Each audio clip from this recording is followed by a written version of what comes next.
I'm going to mute myself if I can find the screen quick.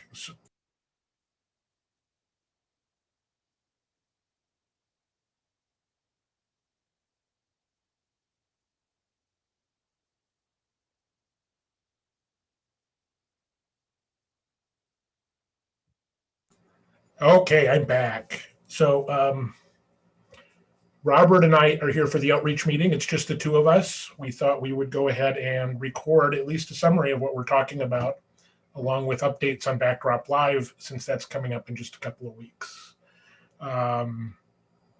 Let's go ahead and do our quick introductions, Robert.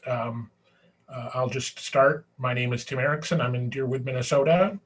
And yeah, I'm mostly here to talk about Backdrop Live today, although we have a couple of interesting other thoughts that we'll talk about. Robert, go ahead. Okay. I'm Robert Lang, bug folder on the internet. I'm in Altadena, California, and I offer my preemptive apologies for the camera angles. My face-on camera's on the fritz, so I'm afraid you'll have to look at me in profile for this. Okay. So, as often happens, with only two of us showing up, Robert and I had some discussions before the recording started. And given the current discussion and request about recording meetings, it occurred to us that we should try to capture some of this on video. So we're going to do a kind of a short recording today that I think is primarily just a summary of what we've talked about already, and adding a little bit of updates about Backdrop Live. And who knows, Robert, we've got, we could go 15 minutes before the next meeting if we want, but we don't have to. I think, and let's just do this informally. The main thing that Robert and I were talking about that kind of fits into outreach, but could also be a dev issue that's worth talking about is Robert and I have been collaborating a little bit on some contrib projects, and I was observing that going into becoming a contributor in the contrib space, or a maintainer in the contrib space, my concern was primarily about getting more feedback than I could handle. And in fact, I tend not to get much.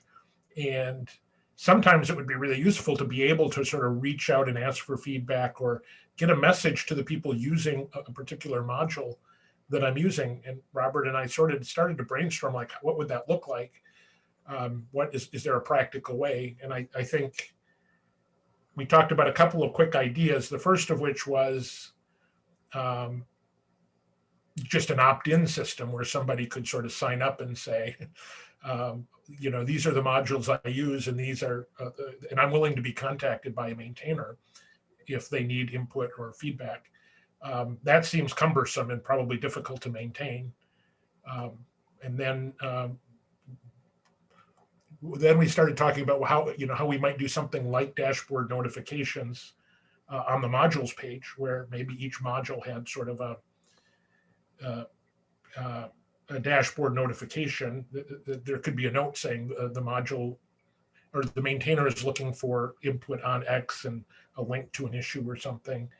And where I sort of, my final idea that I thought might make the most sense was just having even like an alert button that a user next to a module that would indicate that there's some issue that the maintainer wants feedback on, and give the user the option to sort of click through it and read something on GitHub. So as a maintainer, I could create an issue asking for feedback on something in particular, and then I could put an alert on the module page, and anybody who clicked on that alert would just go to my GitHub page and read the content of it. That's a quick summary of what I remember from our conversation. Robert, did I miss anything? Do you have anything to add? No, I think you covered it pretty much.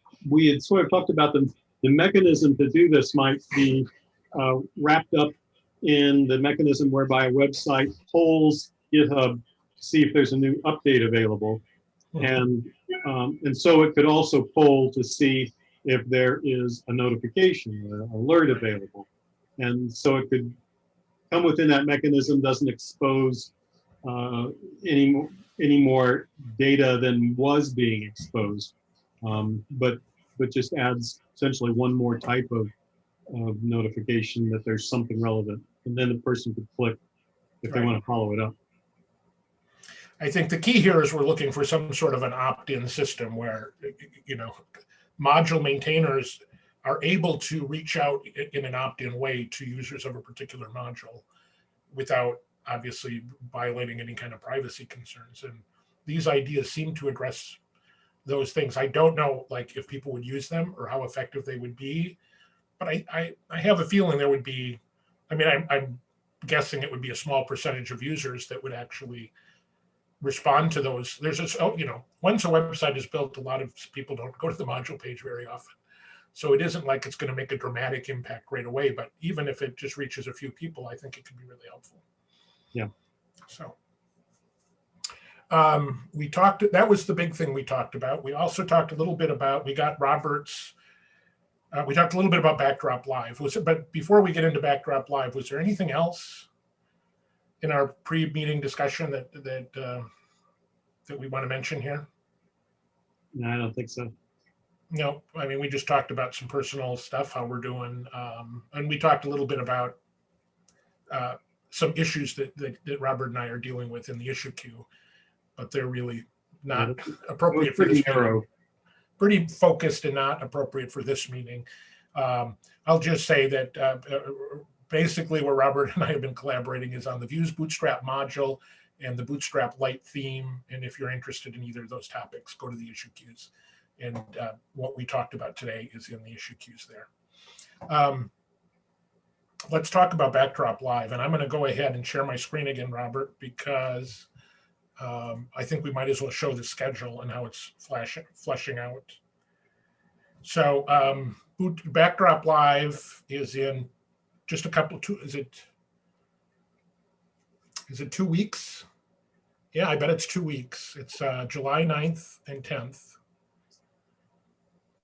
So I think that's just 2 weeks from now, from tomorrow. We only have a handful of registrations. However, we haven't been promoting this very hard. People usually register towards the end. I think we're facing the challenge this time in that the end is in the US right around the 4th of July. I know I've talked to a number of people in our community that have vacation plans. And so we might not see the last minute surge that we sometimes do because of that. But I think we've also decided that we're committed to going ahead with the event and doing it with whoever shows up. And so we'll just see how that goes. I'm going to share my screen quick. And I please, everybody help us get the word out. And, the more people we do get, the better. But we have a number of discussions scheduled that are really internal discussions that would benefit even if there's only 3 or 4 people there. So this is the Excel or the Google event or Google sheet that we're using as a schedule. And what this does is show the various blocks of slots we have, the individual time slots, and what time each of these sessions or time slots are in various time zones. If people have ideas on how to improve this, please let us know. We've got a handful of things scheduled in here. This is really an unconference, and anybody that has a topic they want to talk about can drop it on here. I have, for example, we have a couple of topics that are like intro, porting Drupal 7 modules to Backdrop, or contributing code, or the layout system. These are meant to be sort of instructional discussions. But we also have discussions on things like the telemetry initiative or Bootstrap 3.4.5 tools and plans that are primarily intended to be an opportunity for folks who are interested in specifically aspects of core or contrib to just get together and talk about it, to plan it out. There's a lot of interest in getting the references module in core, and I anticipate seeing that as a topic here. And it won't be anyone teaching about the references module. It's going to be a discussion about how do we make this happen. So if you have things that you want to talk about for Backdrop Live, I will post this link, the link to this spreadsheet. You can either register for Backdrop Live, and in the registration process, it asks you what you want to talk about, or you could actually come right to this spreadsheet. If you just ask for the link in Zulip, and or I think the link to this should be on the website. If it's not, I'll try to get it there. So that's sort of where we are in terms of planning sessions. This schedule will fill out a bit more in the next week, I hope, before the 4th of July, and then people will be able to see that.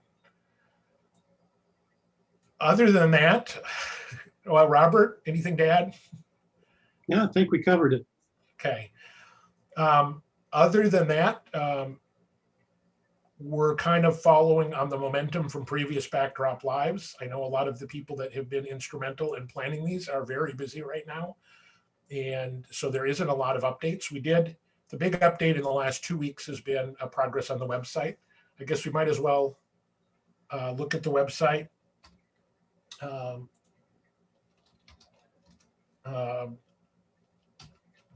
Here we go.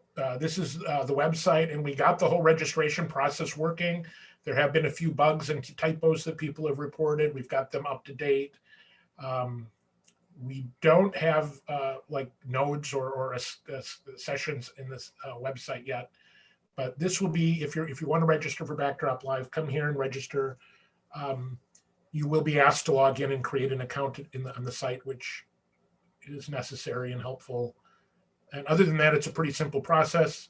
The registration is a recommended $20 donation, but we welcome everybody with or without a donation. We'd love to have you participate. So I think that has been the main work that's happened, is just getting the website up to date. Please help us spread the word, and please help us fill out that schedule. Suggest topics. You do not need to have a prepared presentation. If you want to do a prepared presentation, we're encouraging folks to record them in advance and use the time during Backdrop Live as a discussion as much as possible. Although, in sessions like the layout system, I've done this in Backdrop Live before. I'll do it again, and we will have a live demo, and we'll look at the actual layout system and talk about it. But it's really, these are intended to be discussions and opportunities for people to ask questions and share their experiences. So you don't need, if you wanted to talk about views in Backdrop, you don't need to prepare a big presentation. You can just be prepared to get up, open up the views module and show people how it works, and take questions and talk about it. So the weekly dev meeting is coming up soon, with just the two of us. Robert, do we have anything else to talk about marketing wise? I don't think so. Okay. Well, Robert, thanks for keeping me company. So I wasn't here alone. I think we're going to go ahead and wrap up this recording, and we'll see everybody at Backdrop Live. And hopefully there will be the weekly dev meeting here in 5 minutes. Yep. Talk to you all later.